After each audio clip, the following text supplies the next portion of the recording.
So whenever we receive a request, the request goes through this request processing pipeline, ठीक है, जिसमें जो जो मिडलवेयर जैसे होंगे उस तरीके से वो प्रोसेस होता जाएगा, ठीक है. So if this is clear, let's create. And what is middleware? Middleware is basically it's a function, ठीक है. It's a function that takes request object and returns what? Either response to client or passes the control to other middleware. Is this clear to you? Yes. Yes, sir. ठीक है. Middleware क्या कर रहे हैं यहाँ पे?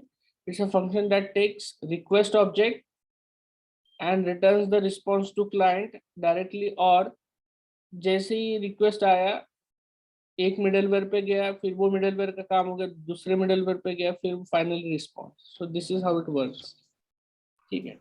Yes, sir.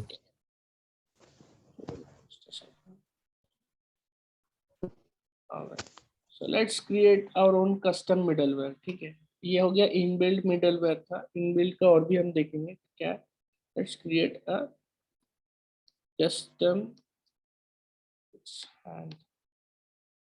Custom middleware. देखेंगे हम लोग क्या है, कैसे बनाते हैं.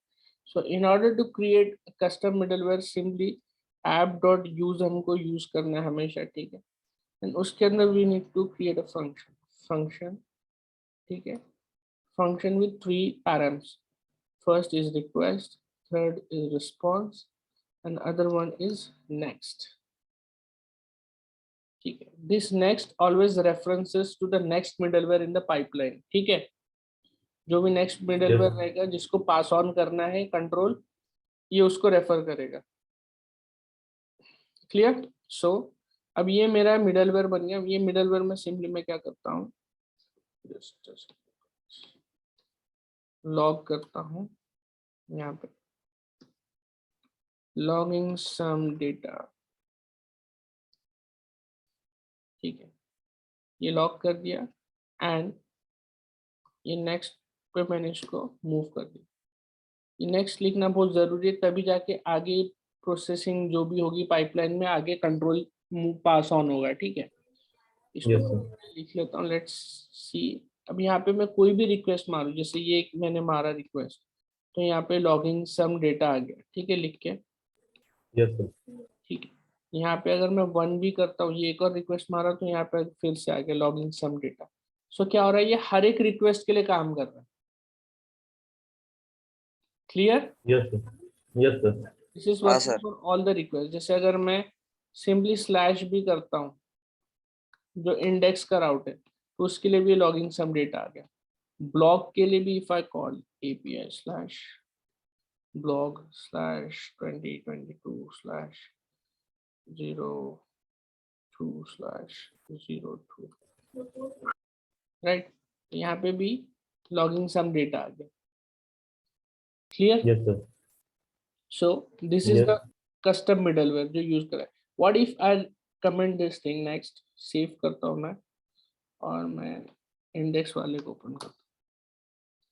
नाउ यू कैन सी ये कंप्लीटली घूमता रहेगा. क्यों? क्योंकि Yes, sir. कंट्रोल आपने आगे पास ही नहीं किया. Right, sir. तो इधर लॉग आ गया होगा ना. जी, लॉग आ इधर लॉग गया आ है, गया होगा. हाँ, राइट. लेकिन आपकी रिक्वेस्ट रिजॉल्व ही नहीं हुई. रिस्पॉन्स आया ही नहीं है क्लाइंट साइड. इट स्टिल घूम ही रहा है. ना फेलियर का रिस्पॉन्स आया अभी, ना ओके का. ये घूम ही रहा है कंटिन्यूसली. एक बार टाइम आउट होगा तो उसका एरर दे देगा. Clear. Yes, sir. Yes, sir. So what you need to do कि जब भी आप कस्टम मिडलवेयर लिखते हो, you need to call this next function. तब जाके आपका request response cycle will work exactly fine. ठीक है. Is it clear. Yes, sir. Yes, sir. Okay. So now what we can do, similarly अब जिस तरीके से हमने राउट्स को हटा दिया, ठीक है, जैसे हमने Yes, sir. राउट्स को हटा दिया उसी तरीके से व्हाट विल डू, हम इसको भी एक्सटर्नल फाइल में लिखेंगे. So let's again open this thing. हमारी जो ऐप है यहाँ पे अपने राउट्स हटा दिया. Let's create a separate folder for that. इसको हम बोलेंगे मिडलवेयर्स. ठीक है. अब ये जो मिडलवेयर हमारा था ये सिर्फ लॉग कर रहा था, ठीक है, लॉगिंग कर रहा था. So what I we need to do, इसको हमको सेपरेट फाइल में लिखना है. So let's create a logger file, ठीक है, जो लॉग कर रहा था हमारे मिडलवेयर, logger.js. और इसमें सिंपली आप ये जो फंक्शन है इसको पूरा का पूरा कट कर लो, लॉगर में पेस्ट, क्योंकि यहाँ पे एक्सप्रेस की हमको जरूरत नहीं है. So we are not going to import express, ठीक है, एक फंक्शन ही. तो यहाँ पे फंक्शन का नाम दे देंगे लॉग, ठीक है, module dot exports log. That's it. Save किया मैंने. यहाँ पे अब मुझे क्या करना पड़ेगा, लॉगर मिडलवेयर को इंपोर्ट कराना पड़ेगा. Const logger is equals to require middleware slash logger. तो अब ये मिडलवेयर को यूज करने के लिए क्या है, सिंपली कॉपी करूंगा और यहाँ पे यूज में मैं पास कर दूंगा. कॉल करने की जरूरत नहीं है, डायरेक्ट ले लेगा. ठीक है. Let's see if it's working और नॉट. रिफ्रेश किया, ये देखो लॉग करने लगा. स्लैश v1 स्लैश यूजर्स, फिर से उसने डेटा लॉग कर दिया. ठीक है. Yes. Is this clear to you how this is working, कैसे मैंने इसको भी रिफैक्टर मतलब रिस्ट्रक्चर कर दिया. Yes, sir. Yes, sir. Middleware को भी हमने बाहर मूव कर दिया. सो जो आपके राउट्स होते हैं they are also what, middlewares. Is this clear. Yes, sir. Yes, sir. ठीक है. उसी तरीके से हम लोग एक बिल्ट इन वाला भी देख लेते हैं. ठीक है.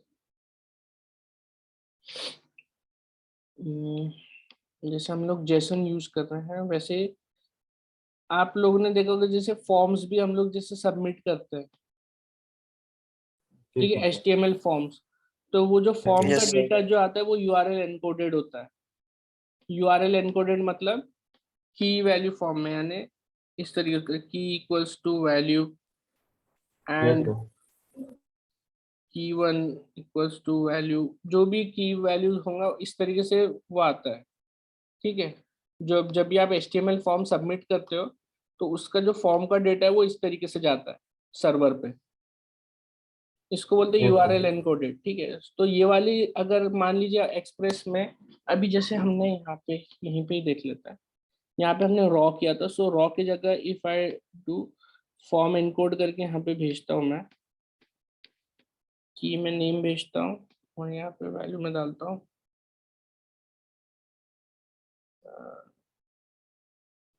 अजय त्यागी. ठीक है. सेंड. तो यहाँ पे उसने बोल दिया नेम इज रिक्वायर्ड, बट हमने की और वैल्यू में इस चीज को भेजा है तो इस चीज को वो पार्स नहीं कर पाएगा एक्सप्रेस. ठीक है. क्यों, क्योंकि हमने फॉर्म के थ्रू भेजा है. जैसे हम लोग हमारे HTML फॉर्म्स होते हैं Yes, sir. उसी Yes, तरीके sir. से ये फॉर्म है. तो ये जो रिक्वेस्ट जा रही है just a second.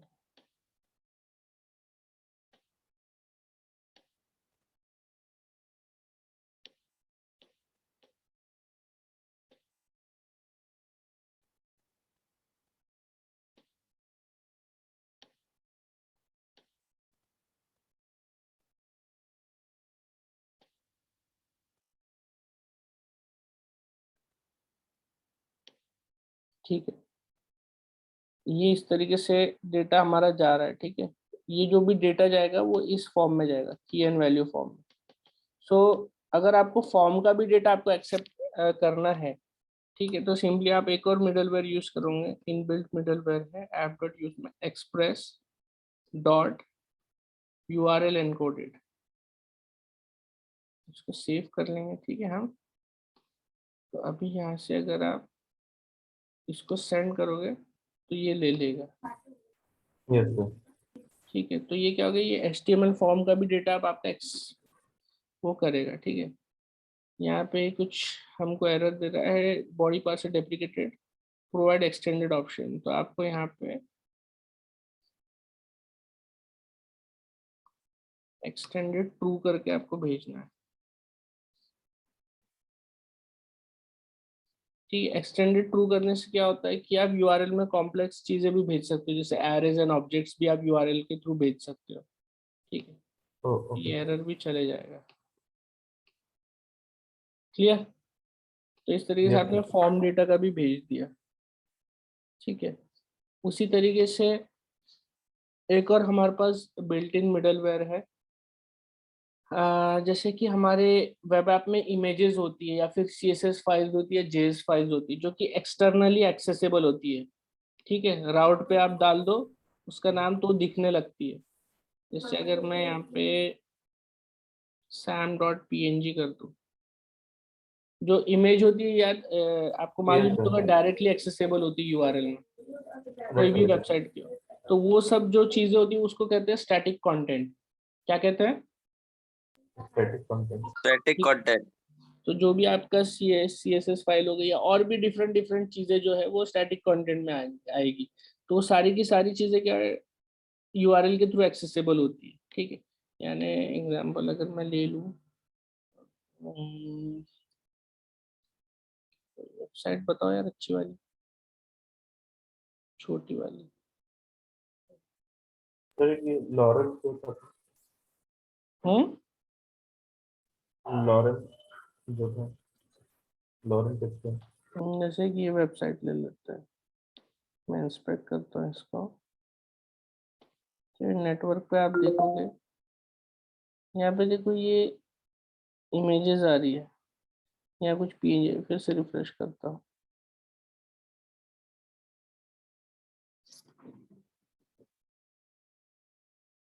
ये इतना सारा चीजें, ये टाइप वाइप, ये देखिए ये एक इमेज आई, ये ये इमेज का पाथ है।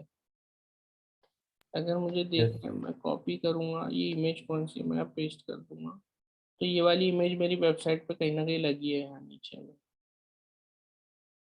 यहाँ पे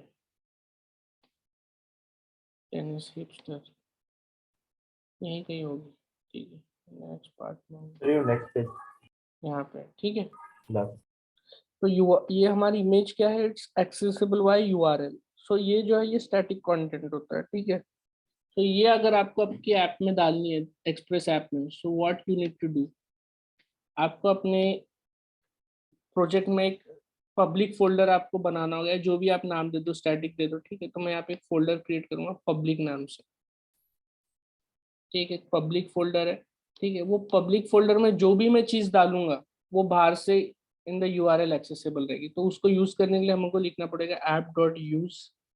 ठीक है, अगेन यहाँ पे एक्सप्रेस हम लिखेंगे और यहाँ पे लिखेंगे .static। .static में आपका जो भी फोल्डर है, डायरेक्ट फोल्डर का नाम दे देते, पब्लिक। सेव मैं करता हूँ और इसमें कुछ इमेजेस या फिर एक टेक्स्ट फाइल बना लेते हैं, sam.txt।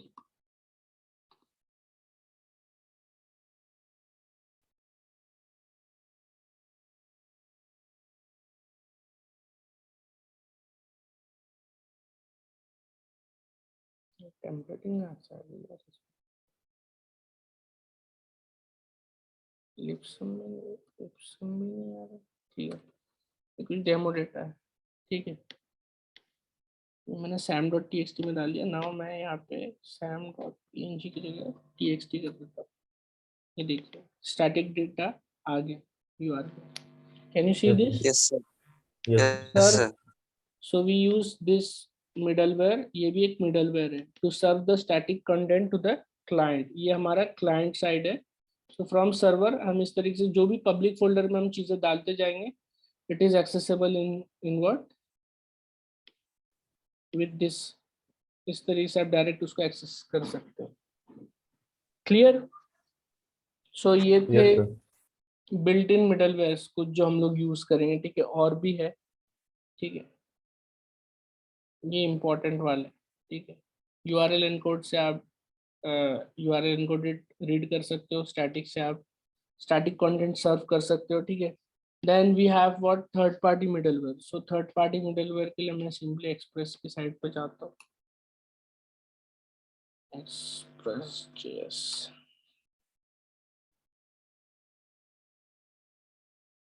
क्या पूछ रहे हैं अभी ये? गूगल ने भी देना चालू कर दिया कुकी वूकी वाला। गुरुजी,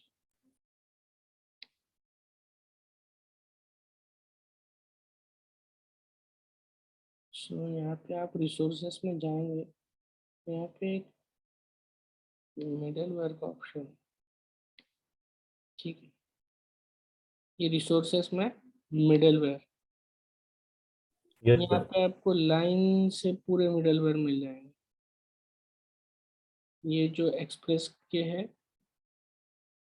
जो एक्सप्रेस जी सर। मेंटेन करती है, ठीक है, ये देखिए, ये भी हमने इसमें से कुछ यूज किया होगा, अभी इसमें से यूज नहीं किया है, ठीक है। और ये कुछ थर्ड पार्टी मिडलवेयर है जो आप अपने ऐप में यूज कर सकते हो, ठीक है। अब कौन सा मिडलवेयर यूज करना है, क्या करना है, इसमें बहुत सारे मिडलवेयर्स है, लेकिन हमको जो इम्पोर्टेंट अभी यूज होगा वो है इसमें से मॉर्गन ने दिखा है।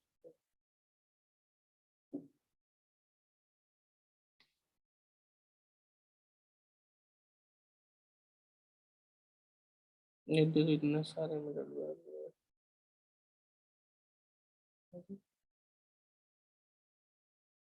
let's put a huge list of middleware.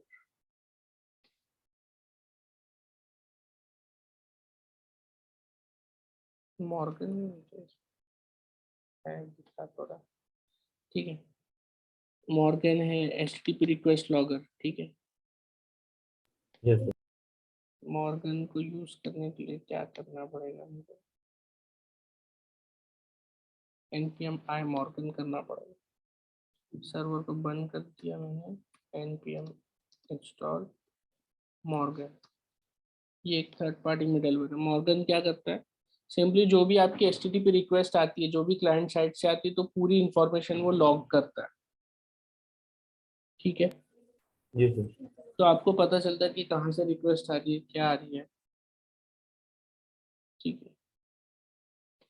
ये मैंने मिडलवेयर इंस्टॉल किया, npm i मॉर्गन कर लिया ना। अब उस मिडलवेयर को मुझे यूज करना है, तो मैं सिंपली क्या करूँगा, पहले उसको रिक्वायर करूँगा।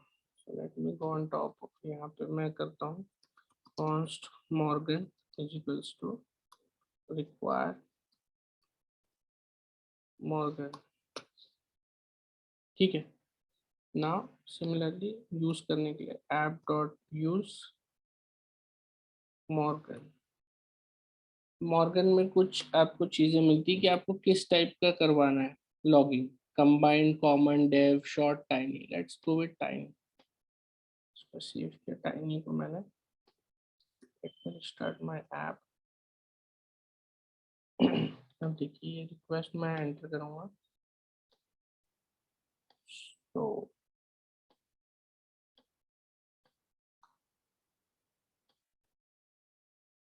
my request is not showing। ये देखिए गेट आ गया, इसमें हम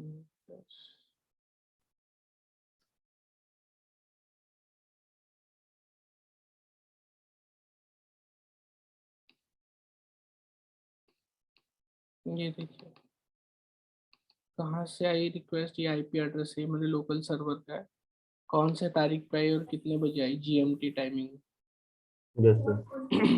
ठीक है। और कौन सी यूआरएल रिक्वेस्ट हुई है, गेट स्लैश इफ, यहाँ पे मैं एपीआई स्लैश यूजर्स करता हूँ, okay। ये 404 गया और क्योंकि ये ये वाली है ही नहीं एपीआई, ठीक है। V1 पे है हमारी एपीआई, v1 यहाँ पे उसने लॉग कर दिया। ये 304 इसलिए जा रहा है क्योंकि ब्राउजर ने कैश कर रखा है, ठीक है, ये यहाँ से कैश कर रखा है ये, इसलिए नॉट मॉडिफाइड जा रहा है, ठीक है, वो रिक्वेस्ट ओके उसके पहले भी सेंड हो चुका है, ठीक है, तो ये रिक्वेस्ट सक्सेसफुल हो गई, ठीक है। इस तरीके से ये थर्ड पार्टी हम लोग यूज करते हैं। एक और जो मोस्ट इम्पोर्टेंट थर्ड पार्टी वाला है वो है हेलमेट। वो तो हेलमेट है क्या नहीं है?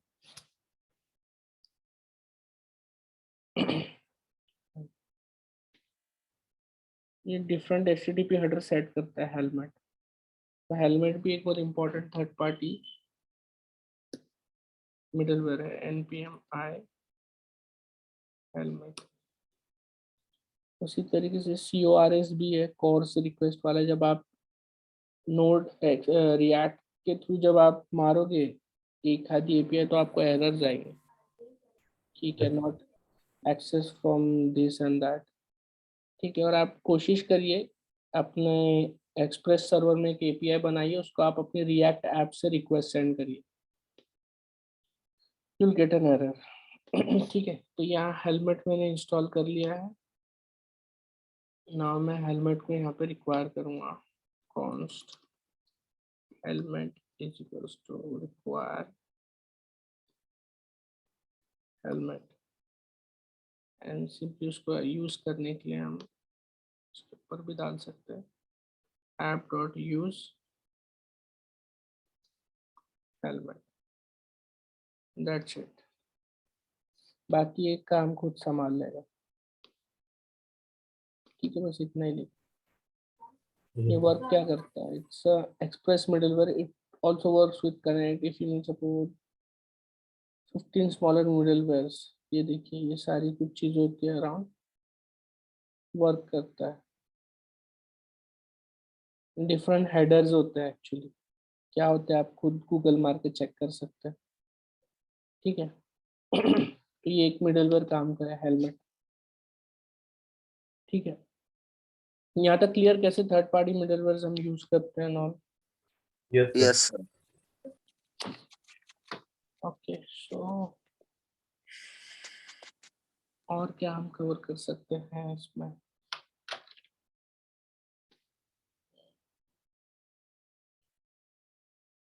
एक और चीज हम कर सकते हैं एनवायरनमेंट, ठीक है, ये समझ में आ गया आपको।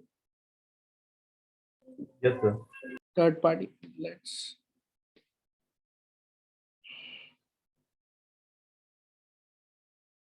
कुछ चीजें हमको एनवायरनमेंट स्पेसिफिक करनी होती है, जैसे हमारी ऐप अभी डेवलपमेंट एनवायरनमेंट पे है, ठीक है, हमको एनवायरनमेंट पता करना है कि हमारी ऐप कौन सा एनवायरनमेंट में भी चल रहा है। So for that we have what, a process variable, ठीक, process dot env dot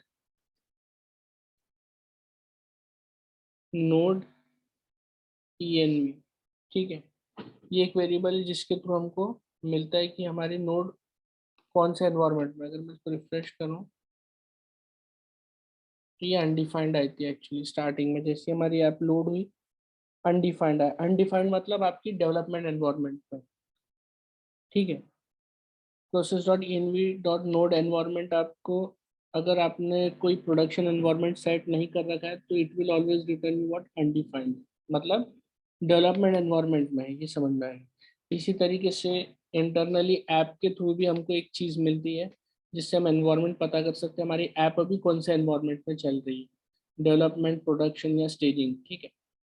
so app dot use में हम लोग यहाँ पे चेक नहीं, यूज नहीं, सॉरी, इसको कंसोल करना,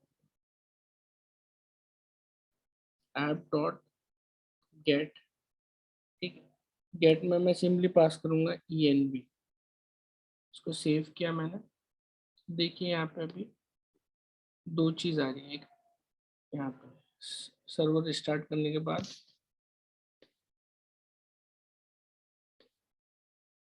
जस्ट अ सेकेंड आना, जस्ट फिनिश कर रहा हूँ मैं चीज, बाद में वी कैन।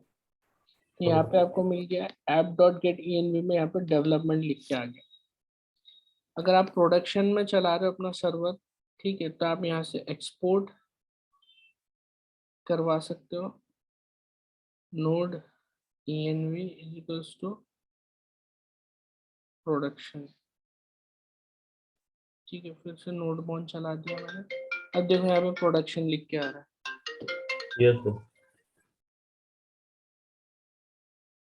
ठीक है, सो दिस इज, अब इसके बाद हम क्या कर सकते हो चीज हम देख सकते हैं। अगर आपको कोई चीज पर्टिकुलर डेव एनवायरनमेंट में ही चलानी है, जैसे मॉर्गन जो लॉगर है, ठीक है, ये आपको सिर्फ डेव एनवायरनमेंट में चलाना है, तो आप सिंपली क्या कर सकते हो, इफ या कंडीशन लगा दिया आपने, इस वाले को मैं कट करता हूँ, ठीक है, इक्वल्स टू डेवलपमेंट। ठीक है, और सिर्फ मेरा जो मॉर्गन है वो सिर्फ डेवलपमेंट में ही चले, प्रोडक्शन में नहीं चले। मॉर्गन क्या कर रहा है, लॉक कर रहा है एक एक रिक्वेस्ट, तो मैं चाहता हूँ कि ये सिर्फ डेवलपमेंट फेज में ही ये क्या करे, लॉक करे। जब भी हम डेवलपमेंट में सर्वर चला रहे हैं तभी ये लॉक करे, ठीक है, अदरवाइज ये Yes, लॉग sir. नहीं करे रिक्वेस्ट। यहाँ पे मॉर्गन एनेबल्ड, ठीक है, हमने क्लिक किया, यहाँ देखिए यहाँ पे कंसोल में कुछ भी नहीं है, मॉर्गन Right. एनेबल्ड बोल के, ठीक है। अभी मैं इसको हटा देता हूँ, एक सेकंड, प्रोडक्शन चल रहा है ना, तो मैं रिक्वेस्ट मारता हूँ, देखेंगे मॉर्गन रिक्वेस्ट लॉग नहीं कर रहा है, ठीक है। Yes, ये sir. हमारे इंटरनली आ रहा है, लेकिन मॉर्गन का नहीं आ रहा, ठीक है। अब मैं इसको क्या करता हूँ, एनवायरनमेंट को मैं कुछ नहीं करता, मैं इस तरीके से ब्लैंक छोड़ देता हूँ, ठीक है, और मैं नोड मॉन को चला रहा हूँ। देखिए यहाँ पे मॉर्गन अनेबल्ड लिख के आ गया, ठीक है। तो Right, मैं sir. जैसे रिक्वेस्ट मारूंगा तो रिक्वेस्ट का डेटा आ गया, Yes, क्लियर। sir.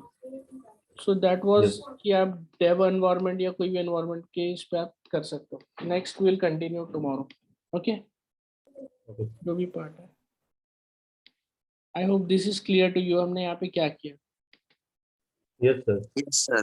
अनस you can leave, I will post this video. में बस एक छोटा सा टॉपिक इनको बता दूं कि ये जब भी मैंने डेवलपमेंट की बात की, डेवलपमेंट एनवायरनमेंट, प्रोडक्शन और स्टेजिंग क्या होता है, प्रोडक्शन और स्टेजिंग। डेवलपमेंट एनवायरनमेंट वो होता है जिसमें हम डेवलपर्स जो भी डेवलपमेंट कर रहे हैं, ठीक है, ये उनके लिए सर्वर एरिया होता है, एनवायरनमेंट होता है, तो ये सर्वर अभी डेवलपमेंट में चल रहा है। प्रोडक्शन मतलब फाइनल जो हमारा जो क्या बोल सकते हैं, फुल फ्लेज फंक्शनैलिटी में जब हम बना के डिप्लॉय कर देते हैं लाइव सर्वर में, जिसको यूजर्स एक्सेस करते हैं, दैट्स कॉल्ड प्रोडक्शन एनवायरनमेंट, ठीक है। और staging environment it's for testing purpose, ठीक है, अल्फा बीटा टेस्टिंग होती है, या जो भी इंटरनल टेस्टिंग हम करते हैं उसको टेस्टिंग के लिए हम लोग स्टेजिंग सर्वर पर हम डालते हैं। तो ये नॉर्म्स आपको पता होने चाहिए if you are in software web application development, ठीक है। तो डेवलपमेंट एनवायरनमेंट क्या है, प्रोडक्शन क्या है, स्टेजिंग क्या है, ये आपको समझ में आ गया है आपको। Is it clear to all? Yes, sir. Okay then, so इस तरीके से आप अपने एनवायरनमेंट सेट कर सकते हैं, ठीक है। Sir. Okay then, see you guys tomorrow, bye. Okay, sir.